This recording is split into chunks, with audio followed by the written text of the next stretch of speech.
Na kero kubwa niliyoipata kwenye jimbo la Kasulu vijijini ni ardhi.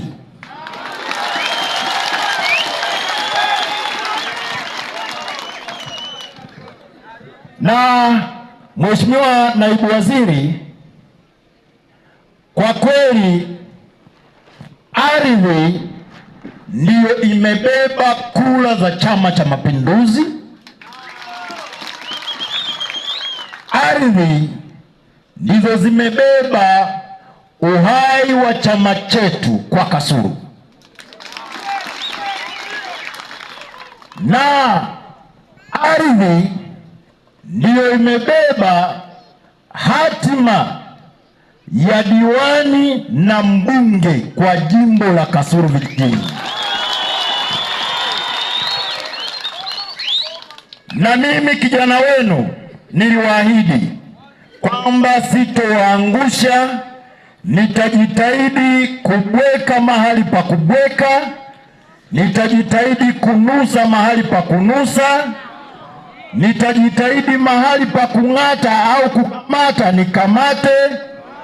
Kijana wenu mara baada ya kufika bungeni nilibweka. Kama mmeweza kusikia, nyosha mkono juu.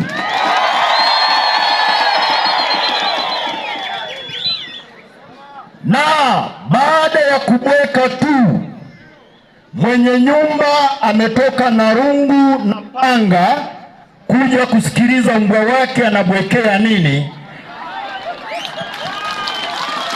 na hatimaye amemtuma Mheshimiwa Naibu Waziri aje awasikilize kwamba kwa nini huyu mbwa anabweka kila mara.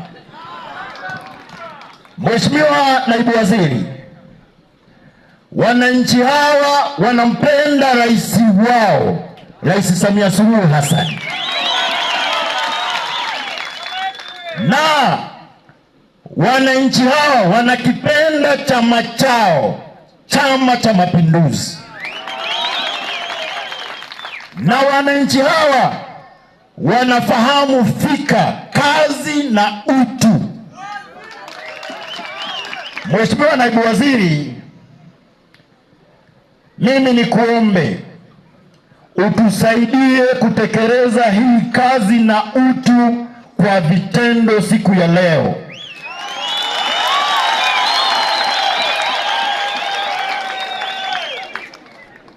Mimi kijana wenu nilikutana na Waziri wa Maliasili Dr. Ashat na naibu wake Chande, nimekutana na Waziri Akwilapo na naibu wake ambaye ni mgeni wetu siku ya leo Kaspa, nimekutana na Katibu Mkuu wa Ardhi, nimekutana na kamishna, lakini pia nimekutana na naibu katibu mkuu wa Wizara ya Maliasili na Utalii, nimekutana na watu wa TAWA na watu wa TFS. Wote walikubaliana, lakini pia nilikutana na Mheshimiwa Waziri Mkuu kwa maana hiyo, Dr. Mwigulu Nchemba. Ilikubalika ije timu maalum inayohusisha wizara mbili, ya Maliasili na Wizara ya Ardhi. Timu yote iko hapa. Kwa hiyo changamoto zenu, shida zenu, naomba ziishe hapa leo. Wakiondoka tusikabane tena, ndugu zangu. Jamani, kwa kusema hayo naomba niwashukuruni.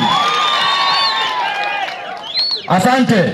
Naomba kwa kumaliza, Mheshimiwa Naibu Waziri, tuna mgogoro hapa Kwaga, tuna mgogoro kata Usesa, tuna mgogoro Kigembe, Bikoni mpaka kaziko kwenye maeneo ya nyumba za watu.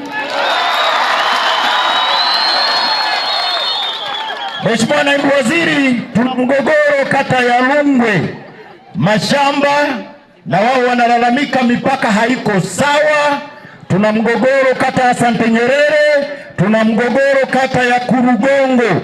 Kwa ujumla tuna mgogoro pia kata ya Kagerankanda. Kwa ujumla jimbo la Kasulu vijijini lina vijiji zaidi ya 27 vyenye changamoto za ardhi. 15 viko hifadhi ya Mkuti, vingine viko 12 Makere Kusini. Kwa hiyo mheshimiwa, naomba tusaidie leo, angalau wananchi hawa watoke na faraja na matumaini makubwa, na ukiokoe chama chetu, Chama cha Mapinduzi, kiendelee kudunda kwa kishindo. Asante sana. Nakushukuru sana mheshimiwa.